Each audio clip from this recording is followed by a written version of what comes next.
نبی صلی اللہ علیہ وسلم کو خواب میں دیکھنا یہ ایک سعادت مندی اور خوش نصیبی ہے، اور نبی صلی اللہ علیہ وسلم کو خواب میں دیکھا جا سکتا ہے،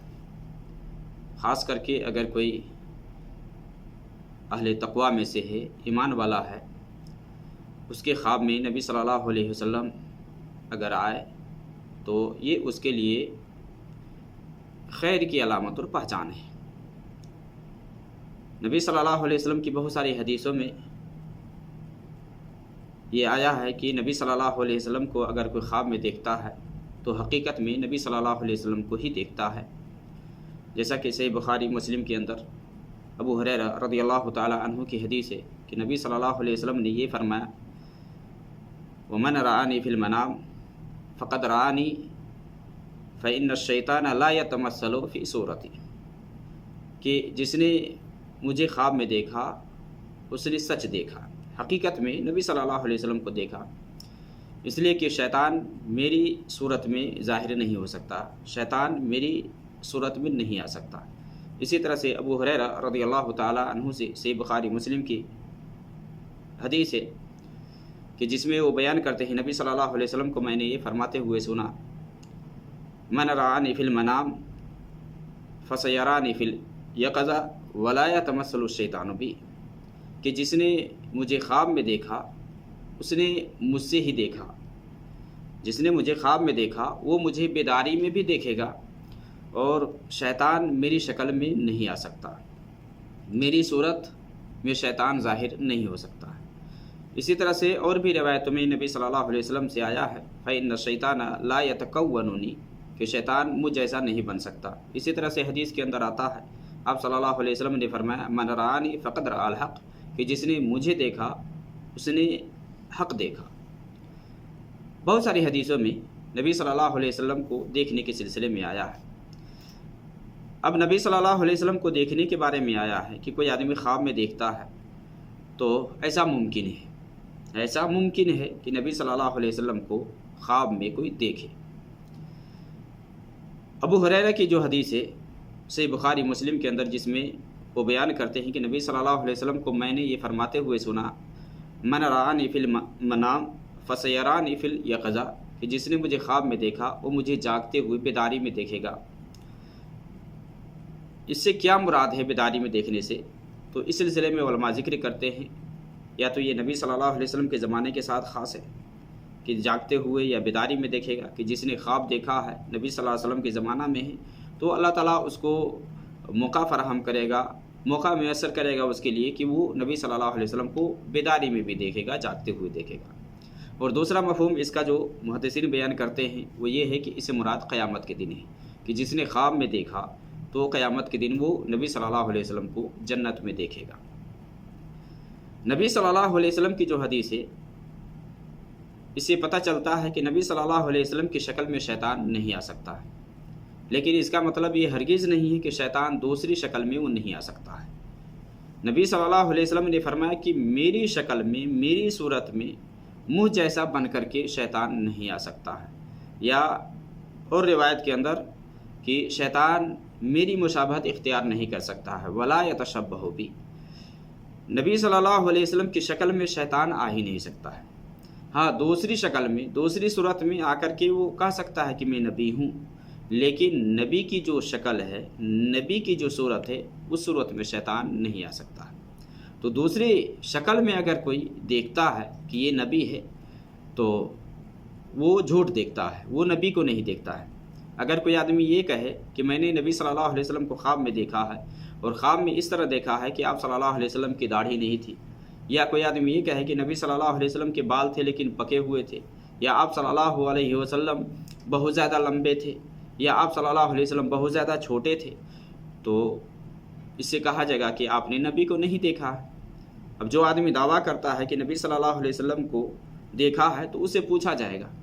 کہ کیسا آپ نے دیکھا ہے، نبی صلی اللہ علیہ وسلم کا حلیہ کیا تھا؟ اور حدیث کی کتابوں میں نبی صلی اللہ علیہ وسلم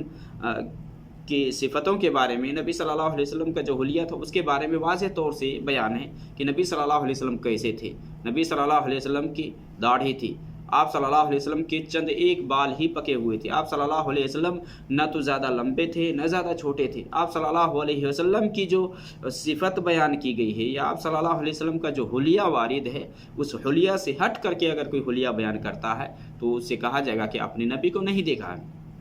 تو شیطان نبی صلی اللہ علیہ وسلم کی شکل میں ظاہر نہیں ہو سکتا، لیکن دوسری شکل میں اگر آتا ہے تو کہا جائے گا کہ وہ نبی نہیں ہے۔ بہت سارے لوگ نبی صلی اللہ علیہ وسلم کو خواب میں دیکھ کر کے اس سے یہ اخذ کرتے ہیں کہ نبی صلی اللہ علیہ وسلم کو میں نے خواب میں دیکھا ہے، لہٰذا اب مجھے عمل کرنے کی ضرورت نہیں، اب جنتی ہے۔ تو یہ فضول کی بات ہے۔ نبی صلی اللہ علیہ وسلم کو خواب میں دیکھنا یہ خوش بختی کی علامت اور پہچان ضرور ہے، لیکن اس بنیاد پر کہ نبی صلی اللہ علیہ وسلم خواب میں آ گئے ہیں یا اس کو نبی صلی اللہ علیہ وسلم دیکھ گیا ہے خواب میں، تو اس کا مطلب یہ نہیں ہے کہ آدمی عمل کرنا چھوڑ دے، وہ جنت میں اب چلا جائے گا، نبی صلی اللہ علیہ وسلم کی شفاعت اس کو نصیب ہو جائے گی۔ تو ایسا بالکل نہیں ہے، ایسا بالکل نہیں ہے۔ نبی صلی اللہ علیہ وسلم کو خواب میں اگر کوئی آدمی دیکھے اور یہ کہے کہ نبی صلی اللہ علیہ وسلم نے مجھے کوئی طریقہ بتلایا ہے، تو اس کا یہ خواب نہیں مانا جائے گا یا اس کی یہ بات نہیں مانی جائے گی۔ بہت سارے لوگ یہ دعویٰ کرتے ہیں کہ نبی صلی اللہ علیہ وسلم میرے خواب میں آئے ہیں اور مجھے یہ وصیت کیے ہیں، مجھے یہ نصیحت کیے ہیں کہ تم یہ ذکر و اذکار کر لو، یہ تسبیحات کر لو، یہ فلاں سورت پڑھ لو، فلاں سورت پڑھ لو، جیسا کہ صوفیہ وغیرہ کے یہاں ہوتا ہے۔ تو صوفی وغیرہ اس طرح سے کہتے ہیں کہ نبی صلی اللہ علیہ وسلم میرے خواب میں آئے ہیں اور یہ طریقہ بتایا ہے، اس مصیبت سے نکلنے کے لیے یہ طریقہ آپ کریے، لہٰذا اس سے آپ نکل جائیں گے۔ تو میرے بھائی، عام آدمی کا جو خواب ہے یہ شریعت نہیں ہے اور وہ ہمارے لیے حجت اور دلیل نہیں ہے۔ نبی صلی اللہ علیہ وسلم کی زندگی میں ہی اسلام مکمل ہو گیا۔ نبی صلی اللہ علیہ وسلم کے جانے کے بعد اگر کوئی کہے کہ نبی صلی اللہ علیہ وسلم خواب میں آ کر کے فلاں کو یہ کہتا ہے کرنے کے لیے یا آپ یہ فرماتے ہیں کرنے کے لیے، تو وہ ہمارے لیے حجت نہیں ہے، کیونکہ شریعت کا جو تسلسل ہے وہ اب رک گیا ہے۔ نبی صلی اللہ علیہ وسلم جنت کی راہ بتلاتی ہے، جہنم کی راہ بتلاتی ہے۔ اب کوئی آدمی یہ کہتا ہے کہ نبی صلی اللہ علیہ وسلم میرے خواب میں آ کر کے کہتا ہے کہ یہ طریقہ اختیار کرو، وہ طریقہ اختیار کرو، تو یہ فضول کی بات ہے، یہ شریعت نہیں بن سکتی ہے۔ اور نبی کا خواب یہ وہی کے معنی میں ہوتا ہے، لیکن عام آدمی کا خواب یہ ہمارے لیے حجت اور دلیل نہیں ہے۔ تو اس طرح کی جو لوگ بات کرتے ہیں کہ فلاں طریقہ کر لے، آپ فلاں تسبیحات کر لے، فلاں سورت پڑھ لے، فلاں مصیبتوں سے نکلنے کا یہ طریقہ ہے، تو یہ ہمارے لیے حجت اور دلیل نہیں ہے جب تک کہ نبی صلی اللہ علیہ وسلم کی طرف سے اس پر کوئی دلیل موجود نہ ہو پہلے سے۔ اگر اس طرح کی بات ہوتی، شریعت سازی کی اگر بات ہوتی نبی کے جانے کے بعد، تو سب سے پہلے صحابہ کے خواب میں آتے نبی صلی اللہ علیہ وسلم اور صحابہ سے کہتے کہ فلاں کام کر لو، فلاں تسبیحات کر لو۔ تو شریعت کا سلسلہ چونکہ اب موقوف ہو گیا ہے، اب رک گیا ہے۔ جو کچھ بتانا تھا اللہ رب العالمین نے بتا دیا ہے، نبی صلی اللہ علیہ وسلم بتا کر دنیا سے گئے ہیں۔ تو نبی صلی اللہ علیہ وسلم کا خواب میں آنا یہ ممکن ہے، بشرطے کہ نبی صلی اللہ علیہ وسلم کو کوئی اصلی شکل میں دیکھے، اصلی صورت میں دیکھے۔ اور جس نے نبی صلی اللہ علیہ وسلم کے حلیہ کو جانا ہی نہیں ہے، نبی صلی اللہ علیہ وسلم کی سیرت کو پڑھا ہی نہیں ہے، نبی صلی اللہ علیہ وسلم کی شکل کیسی تھی اس کو جانتا ہی نہیں ہے، اگر وہ اس طرح کا اگر کوئی بیان کرتا ہے یا ایسا کوئی آدمی ہے جو بیان کرتا ہے، تو اسے پوچھا جائے گا کہ آپ نے کیا دیکھا ہے، کیسا دیکھا ہے، آپ صلی اللہ علیہ وسلم کی شکل کیسی تھی، صورت کیسی تھی۔ اگر وہ نبی صلی اللہ علیہ وسلم کی شکل کو بیان کرتا ہے تو ٹھیک ہے، کہیں گے کہ آپ نے دیکھا ہے۔ اگر نبی صلی اللہ علیہ وسلم کی شکل سے ہٹ کر یا حلیہ سے ہٹ کر کے حلیہ بیان کرتا ہے تو ہم کہیں گے آپ نے نہیں دیکھا ہے۔ تو خواب یہ ہمارے لیے حجت اور دلیل نہیں ہے۔ عام آدمی کا جو خواب ہے یا امتی کا جو خواب ہے وہ ہمارے لیے حجت اور دلیل نہیں ہے، اور نہ تو اس کو شریعت بنایا جا سکتا ہے، نہ تو اس بنیاد پر کوئی طریقہ بنایا جا سکتا ہے، اور نہ کوئی راستہ اختیار کیا جا سکتا ہے۔ ہمارے لیے وہی کافی ہے جو نبی صلی اللہ علیہ وسلم نے صحابہ کو بتلا کر کے گئے اور جس پر صحابہ عمل پیرا رہے، اور نبی صلی اللہ علیہ وسلم نے جو کچھ کر کے دکھایا وہی ہمارے لیے شریعت ہے۔ اب کوئی نیا طریقہ بتاتا ہے، کوئی نئی صورت لا کر کے یہ باور کروانے کی کوشش کرتا ہے کہ ایسا نبی صلی اللہ علیہ وسلم نے مجھے بتلایا ہے، تو یہ فضول کی بات ہے۔